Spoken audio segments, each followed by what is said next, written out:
Most men live lives of quiet desperation and go to the grave with their songs still in them. Henry David Thoreau. We are at a crossroads of humanity when all that we have been indoctrinated to will fail almost inexplicably. Millions of people will have their world turned upside down and have the main motivator for all their life choices, the dollar, suddenly fail them. But it will not be the financial losses or the inevitable anger and violence that they will ultimately succumb to. It will be the lost time, opportunities, and passions that they wasted chasing an illusion that did not resonate with their soul. The one permanent emotion of the inferior man is fear. Fear of the unknown, the complex, and the inexplicable. What he wants above everything else is safety. H.L. Mencken. We have been conned into the idea that a dependent man is safe and that an independent man is crazy. We sacrifice everything to an insatiable collective for the illusion of safety. We actively or passively support the debt and death paradigm with every debt, vote, view, purchase, recruitment, and career. Behind every collective has a group of scheming men that know that their lives and power depend on getting others to willingly sacrifice their time, energy, and focus for the empowerment of others. So round and round we go, from one revolution of collectivists to another group of collectivists, each promising the moon while stealing your soul. I prefer dangerous freedom to peaceful slavery. Thomas Jefferson. It is time for an evolution and not another false revolution.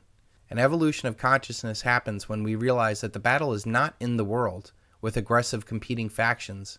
It is in our minds and in what we empower. You see, we empower them. They do not control us. We give away our power to a faceless, uncaring collective that would in a heartbeat crush any individual just to keep the lie alive. It is this reality that is at the heart of all of our problems. This is not a financial, political, military war. It is a war of consciousness, nothing more, nothing less. The notion that a radical is one that hates his country is naive and usually idiotic. He is, more likely, one who likes his country more than the rest of us, and is thus more disturbed than the rest of us when he sees it debauched. He is not a bad citizen turning to crime. He is a good citizen driven to despair. H.L. Mencken.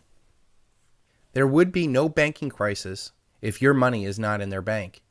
There would be no war if your men weren't fooled into surrendering their humanity. There would be no corporate giants if we did not buy their goods or their corporate careers. That's why I'm richer than you.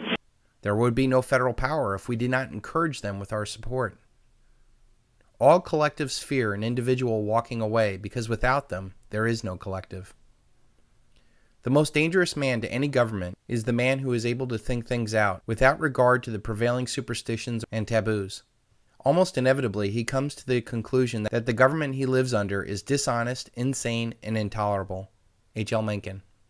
Studies have shown, like the Milgram experiment or the Stanford prison experiment, that the average person is so indoctrinated to obey authority that the majority would cause serious harm or even kill an innocent individual so long as an authority figure told them it was okay. But what is often not shown is those exact same studies show that the answer is in individuals questioning authority and refusing to play their schemes. The more powerful and influential the voice of the dissent, the more others will listen. The line dividing good and evil cuts through the heart of every human being. Alexander Solzhenitsyn. The answer has always been at our feet. We need to see the power that is within us to change our world by changing ourselves. We cannot change the outside world to make ourselves happy or free. We can only change ourselves to make the world happy and free. How can you expect a man who's warm to understand one who's cold? Alexander Solzhenitsyn. You do not have to wait for humanity to come to this reality generations from now. If you want peace, cultivate peace in your house. If you want respect, respect others.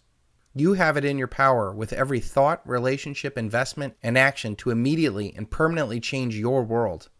Stop listening to them with their toxic thoughts and distractions. Cut out detestable relationships that poison our lives.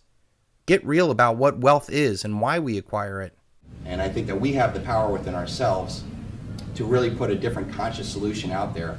And I challenge all of you to stop thinking in terms of dollars and start thinking about how you can be a blessing in the next paradigm when the world is going to need our solutions. Wealth should not be stored up like a dam. It should be a river that flows and spreads with abundance to all those that you resonate with. Instead, we've been conned into enabling the worst in our society, as they whisper in our ear, there is no other way. That's why I'm richer than you. Well, there is another way, and it starts with you simply saying no more. Not one more debt, not one more lie, not one more death, not one more psychopath, not one more day slaving on. A vote of no confidence every day and in every way is active resistance. But resistance is not enough. You must live your life to the highest potential. There is a vitality, a life force, a quickening that is translated through you into action. And there is only one of you in all time. This expression is unique.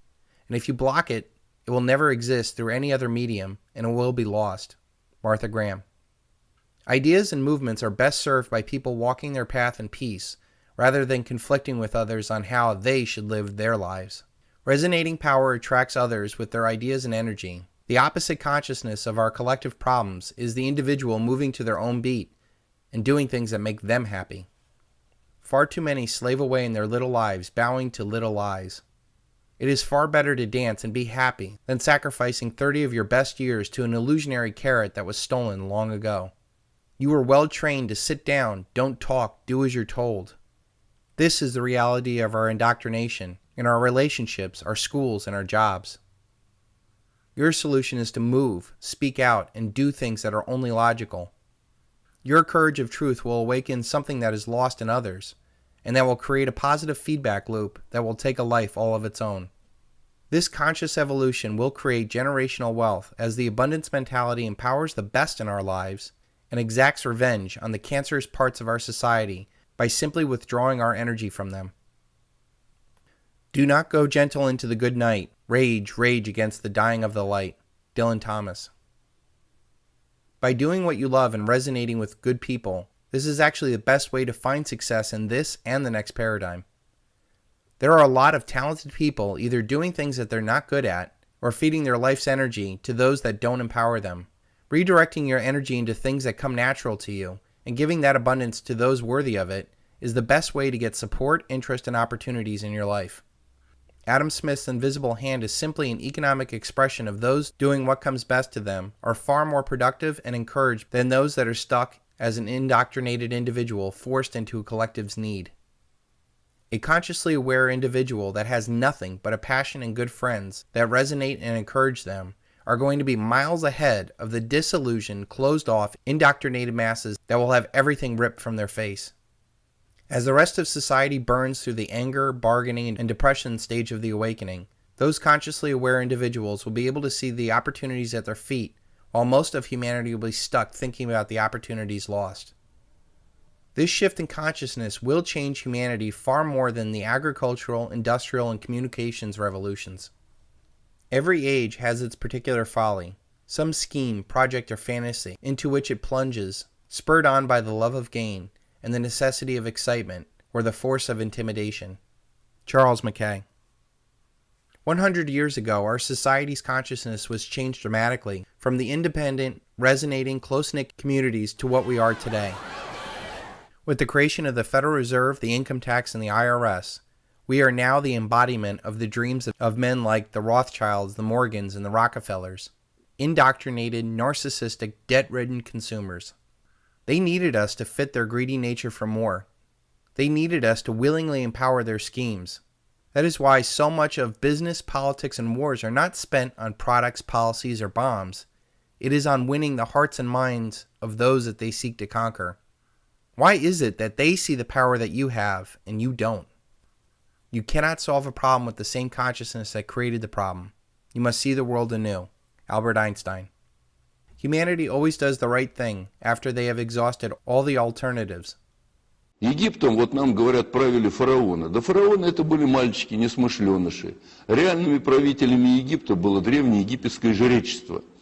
И вот они, владея тайными знаниями, которые принадлежали только им и которые они скрывали от остальных людей, они позволяли манипулировать сознанием не только неграмотной толпы, как там жрецы охмурили даже самого фараона и убили его. We have been consciously moving further and further away from overt tyranny of an elite to a more softer, subtle means of domination. I am hopeful that after this largest and most pervasive illusion of power is wiped clean, that individuals will see that waste and horror that it produces is a cause for a conscious evolution that would seek a balanced, resonating way of life, where people do what they promise, exchange value for value, and do no harm. It has been well said that men think in herds. It will also be seen that they go mad in herds, while they only recover their senses slowly and one by one.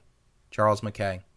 After enough people get burned by the intangible debt-based money, they will find value in real wealth. After enough people get burned by the collective, they will find the value in real people who care about them and empower them. After enough people die for lies, they will wake up to the truth that has been whispering to them all along and realize that they only needed to be so brave enough to listen. All know the way, but few actually walk it. This is what's coming for humanity. And for some it can start today, and others it may take a few wasted generations. All it takes is the trivium to logically question your reality and your path in life. Once you have clarity, you only need to walk it. Two roads diverged in a wood, and I took the one less traveled by, and that has made all the difference. Robert Frost.